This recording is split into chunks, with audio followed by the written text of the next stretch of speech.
let's talk about a medical horror. So, today I want to tell you about rotationplasty.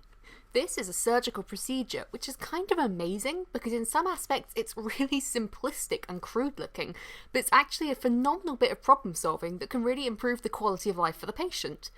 But on the surface, it looks kind of Frankenstein-y. So, a rotationplasty is a type of autograft, i.e. you take something from one part of the body and attach it to another part of that same body, like in a skin graft.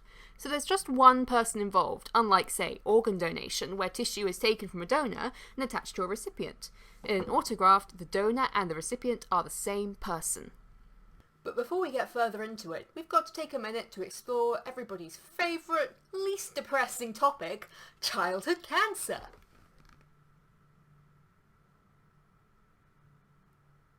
Childhood cancers are different than the cancers that strike in adults. Leukemia, for example, accounts for 33% of all childhood cancers, and only 4% of adult ones.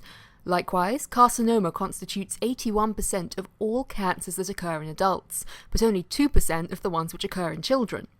A type of cancer that's much more common in children and adolescents is bone cancer, accounting for 3 to 5% of all childhood cancers. These include Ewing sarcoma and osteosarcoma. Osteo meaning bone, sarc meaning flesh, and oma meaning process. So technically it's the bone-flesh process, which sounds very serial killer. Which, technically it is? That got dark quickly. Moving on. There doesn't seem to be a consensus on why these particular cancers occur, but they tend to affect the growth plates. When you're growing, it's not the entire bone that grows, but two sections, one at each end. These guys chuck out a whole load of growth while the rest of the bone just kind of sits there being lazy. Rude. Anyhow, so the theory is that because so much cellular activity is happening at these junctions while a child is experiencing a growth spurt, there's a greater likelihood of a cell being replicated incorrectly, and that mutated cell could in turn become a cancer.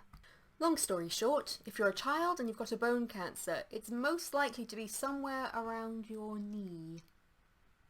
With these bone cancers, chemotherapy and occasionally radiotherapy is performed, but they pretty much always require surgery to remove the affected bone. Problem is, you need your bones. And knee bones especially, because the knee is a joint, not just a straight bit of scaffolding.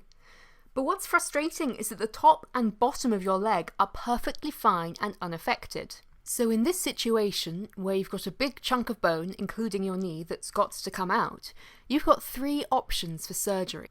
Option 1 is a straight up above the knee amputation, which involves amputating the leg above the knee, kind of in the name.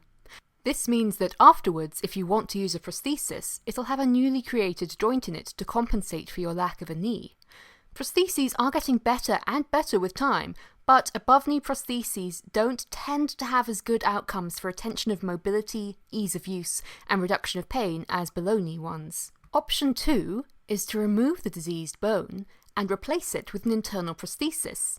Like a knee replacement, but a bit more complicated because it's not just the knee itself being replaced, but also the surrounding bone on either side, just to make sure. On top of that, you're performing this surgery on a child, and a child grows. Artificial knees, on the whole, don't. Also, they're more delicate than the original knee and will put limits on what activities the child can participate in, nothing that's potentially going to cause impacts to the prosthesis. And on top of that, it will require multiple future surgeries. So far you have two options, one of which looks cosmetically abnormal and impedes mobility, and the other of which looks cosmetically normal and also impedes mobility. So here is where we come to option 3, rotationplasty. Okay, so, hear me out here. Rotationplasty surgery goes as follows. Step 1, remove all the cancerous bone. Step 2, then carefully remove all the flesh from the midsection of the leg, excluding the sciatic nerve and the blood supply. Step 3, so now you have the top half of the leg and the bottom half of the leg joined only by a handful of nerves and veins, which must look really weird. And then, step 4, You twist it around backwards. And then 5, you sew them together. Yes, it looks real freaky, but there's a good reason, okay? Don't be a dick about it. So the top of your thigh now tapers down directly into the bottom of your leg, but backwards, with your foot pointing behind you. Okay, so this procedure may look cosmetically abnormal, but it actually gives the patient the best shot at having the greatest mobility in their life afterwards. The key issue here is that by doing this, you turn an above-the-knee amputation into a below-the-knee amputation. Your ankle is now your knee, your foot is now your shin, you can attach a lower leg prosthesis almost like putting on a shoe, but it's backwards and also it's your leg! Let me tell you why this is an advantage. Below-knee amputees tend to have much better outcomes in terms of mobility. I think at this point we've all seen Paralympic athletes running on blades. With above-knee amputations, people tend to feel like they have less stability and they're less able to bear weight on their affected leg, as compared to below-knee amputees. The above-knee prosthesis does have a working knee joint that will mimic the typical walking cycle, but this is of course not felt or directly controlled by the user. In their paper, Function After Through Knee Compared with Below Knee and Above Knee Amputation, E. Hagberg, O.K. Berlin and P. Renstrom state that the higher the level of amputation, the lower the usefulness of the prosthesis, the energy consumed by walking with the prosthesis is less, and the walking velocity higher. Basically, having more of the muscle and having a knee joint that you can feel and actively control lead to a better overall outcome concerning mobility.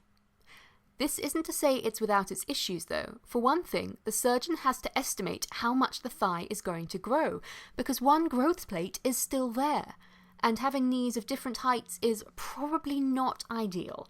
And for another, you've got to learn to walk all over again. Your brain still thinks of your ankle as being your ankle, so you've got to learn how to consciously flex it in the manner that a knee would flex when you're going through a typical walking cycle. The sensation is retained in your new limb as well, so when somebody, say, touches you on your new knee, it will still feel like they are poking your heel. Furthermore, there's the issue of your foot being bent about 90 degrees away from your body, when in a normal leg, the bottom of the leg is pretty much in line directly with the top of the leg. So you then have to undergo physiotherapy that will effectively allow you to point your toe straight downwards like a ballet dancer, and then hold your foot there whenever you need your leg to be directly under you. It seems like a good thing to me that this is mostly done on children, because the idea of doing this with a less malleable adult brain is a nightmare. Anyway, that's the deal with rotationplasty, an amputation that leads to no phantom limb pain and greater mobility than any other surgeries in the situation. It really doesn't get the love it should because of its frankly bizarre cosmetic appearance, but it's an incredible testament to human ingenuity and bloody-mindedness.